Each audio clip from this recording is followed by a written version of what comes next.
기자 수첩 넘어갑니다. 예. 뭐 가지고 오셨어요? 구원파의 본산인 금수원이 어제 오전 국내 언론사 취재진에게 공개가 됐다고 해서 어제 계속 큰 소식으로 다뤄졌죠. 예, 예. 신도들이 어제 예배 후에 많이 빠져나가서 지금은 조금 한산해졌다고 합니다만 아직도 한 수백 명 정도가 금수원에 남아서 담벼락에 철조망을 치고 지키고 있다고 합니다. 유병헌 회장에 대해서 영장실질심사가 내일입니다. 그러니까 검찰 경찰도 뭐 내일까지는 물론 기다릴 거고요. 가장 궁금한 건 유병헌 전 회장이 금수원에 머물고 있는가 이거거든요. 모르죠 뭐. 금수원 관계자들에게 어제 의미 없는 답변만 나왔어요. 제가 한번 읽어볼까요? 예. 큰 소리로 한번 불러봐라 기자들이. 그러면 뭐 고개를 쑥 내밀고 응답할지도 모르겠다. 궁금하면 불러봐라. 네. 이곳 어딘가에 있을 것 같은데 나도 보지는 못했다. 점점점 말이 흐려집니다. 네. 나도 있다고는 들었는데 아직 있는지는 모르겠다라고 하는 거거든요. 근데 되게 취재하다 보면요. 누구든 취재 기자한테 대놓고 거짓말은 못합니다. 그리고 대놓고 농담도 잘 못합니다. 그런 상황에서. 근데 특히 일반인이라면 기자를 맨날 상대한 사람이 아니고 일반인이라면 더 어려운 건데 그렇죠. 큰 소리로 한번 불러보쇼. 뭐 있으면 또 고개를 쑥 내밀지도 모르니까라고 일단 운을 뗐다고 하는 것은 있을 가능성이 높다는 뜻의 이제 해석이 되는 거죠. 그러니까 지금 다들 몰려들고 있는 겁니다. 기자도 그렇고 그렇죠. 경찰도 그렇고. 그렇죠. 또 없으면 거기를 왜 지키냐 도대체 몰려들어서.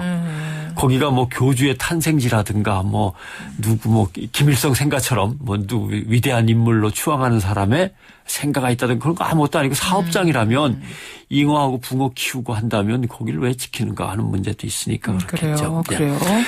아무튼 첫째 언론사 취재진이 계속 모여들고 드나드는 틈을 이용해서 유병헌 회장이 몸을 빼낼 기회를 얻으려고 하는 것이냐.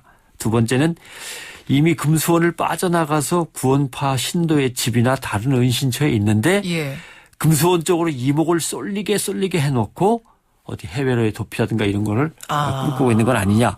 경찰은 이제 그런 걱정 때문에 검문 검색을 강화하고 밀항이 가능한 항구도 좀 뒤지고 있는 거죠. 그러면 어제 왜 금수원을 스스로 공개했을까요? 이유는 뭐라고 보세요? 뭐 기자들이 얘기한 바는 구원파가 베일에 감춰진 사이비 광신도 집단인 것처럼 자꾸 이미지가 굳어지는 데 대해서 상당히 부담이 컸던 것 같습니다.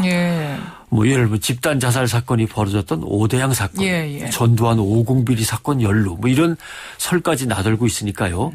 근데 이 구원파라고 하는 종교파는 여러 개의 기업을 갖고 사업을 하면서 공동체 생활을 하는 사람들입니다. 그렇죠.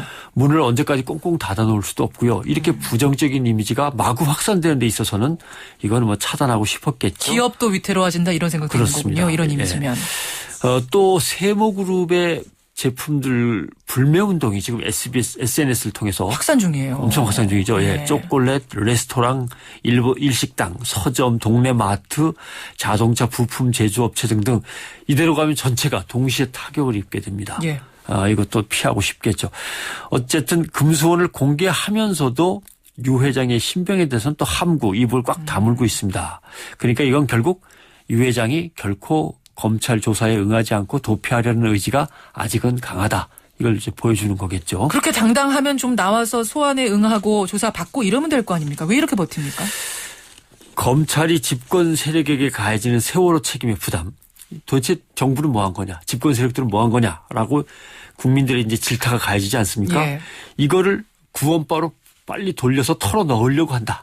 떠넘기려고 한다라고 하는 게 이제 구원파에서 갖고 있는 기본 생각이죠. 우리는 별로 잘못한 게 없는데 우리한테 책임 떠넘기려고 한다. 표적수사다 이겁니다. 그러니까 구원파에서 또는 유 회장이 나가서 뭐라고 설명을 하든 검찰 수사에서는 무조건 구속되는 거다. 그리고 구원파 그룹 내부에 나름대로 갖고 있던 이런저런 기밀 사항들이 다 노출될 수밖에 없다. 그것도 불안하고. 그럴 경우 무너진다라는 불안감이 있고요. 과거에 또 아픈 기억도 하나 있습니다. 유 회장이 23년 전이죠. 1991년에 오대양 사건이 문제가 생겼다가 집단 자살 사건으로 마무리하면서 다시 재수사가 벌어졌을 때 검찰에 자진 출두를 했어요.